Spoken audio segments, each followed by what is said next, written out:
headquarters. Welcome back. As we prepare to enter the peak of hurricane season, some are still recovering 2 years later from Hurricane Ida. GOSEP is also rolling out training to help keep order while responding to disasters. Shannon Heck brings us the details.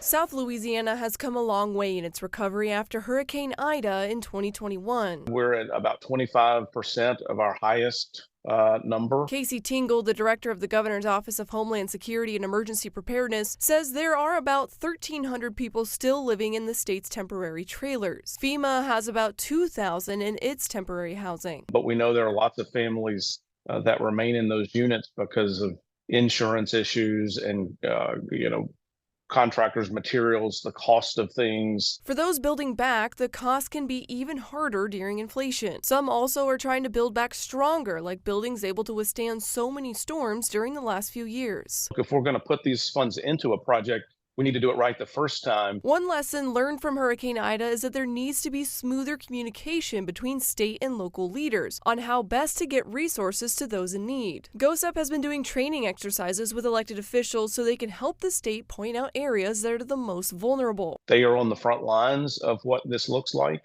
We all agree, federal, state, and local, that the best response is a local response. The state hopes with this communication in place, there can be a quicker response. For your local election headquarters, I'm Shannon Hecht. Well, the newest member of the Public Service Commission shared how they are working to save customers money as companies build up their grids to better withstand storms. Devontae Lewis says he's standing against companies making it harder on customers still building back after Hurricane Ida. He says he wants a breakdown of how Entergy pitches in and how much others need to chip in. It would be a dereliction of our duty to allow us to vote on Entergy's resiliency plan before we actually establish the rules and guidelines of our own policy. Because how can I assess whether or not this plan is good if I have no marker or no benchmark to do? The commission is working on that new set of rulemaking, but Entergy is pushing a major resiliency plan that he mentioned that will need approval soon. Federal and state lawmakers are working on funding to protect the coastline as the state eyes major coastal restoration projects. Congressman Troy Carter toured the Chenier-Caminada Emergency Breakwaters project in Grand Isle earlier this week. Now, that project consists of 5 jetties made up of almost 100,000 tons of rock. Carter says the jetties can make a life or death difference for Louisianans during a storm. We came out in the immediate aftermath of Ida. We first came by helicopter because it was impassable. We later came by car, and were able to see the difference. Where the rock jetties are, there was preservation. Where the rock jetties were not, there was devastation. Carter says he's working on bipartisan legislation with Republican Louisiana Congressman Garrett Graves to fund more coastal protection projects. Former President Donald Trump pleaded not guilty to federal conspiracy charges earlier this week that accuse him of trying to overturn the 2020 election. The most serious charges call for up to 20 years in prison. Washington correspondent Jesse Tenor reports. The former president maintained his innocence, arguing this is more about the 2024 election. This is a very sad day for America. Former President Donald Trump returned to the nation's capital Thursday, where he pleaded not guilty to felony criminal charges related to efforts to overturn his 2020 election loss. If you can't beat him, you persecute him or you prosecute him. We can't let this happen in America. Trump is the only person charged in the case so far, and his legal team argues it's an attack on his right to free speech. This is about politics. This is about 2024. Period. The end. Trump attorney Alina Habba accused special counsel Jack Smith of trying to distract Trump from his next presidential campaign.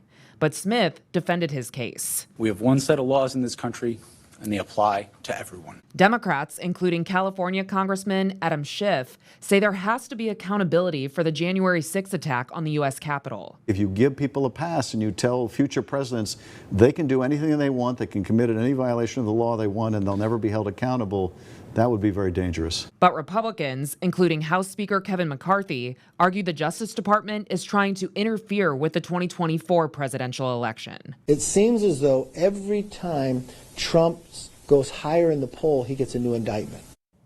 The judge set the next hearing in this case for August 28th, just days after the first Republican presidential debate. And Trump is likely to skip both. In Washington, I'm Jessie Chnor. Well, gas prices are climbing across the nation. AAA reported a national average of $3.78 a gallon for regular gas. Experts say the jump in gas prices are due to the extreme heat and increasing oil prices. Anna Wernicke reports.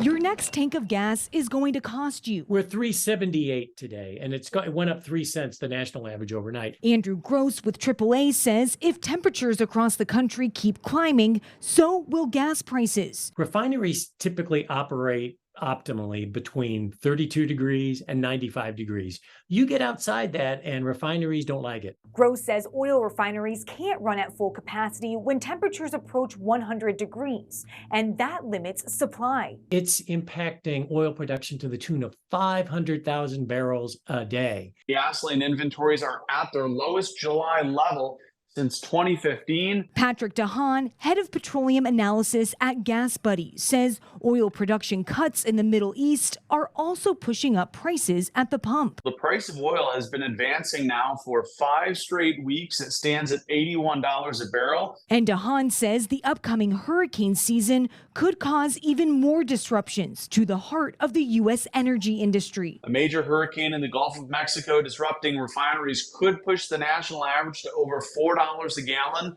In Washington, I'm Anna Wernicke. Stay with us. We'll be right back.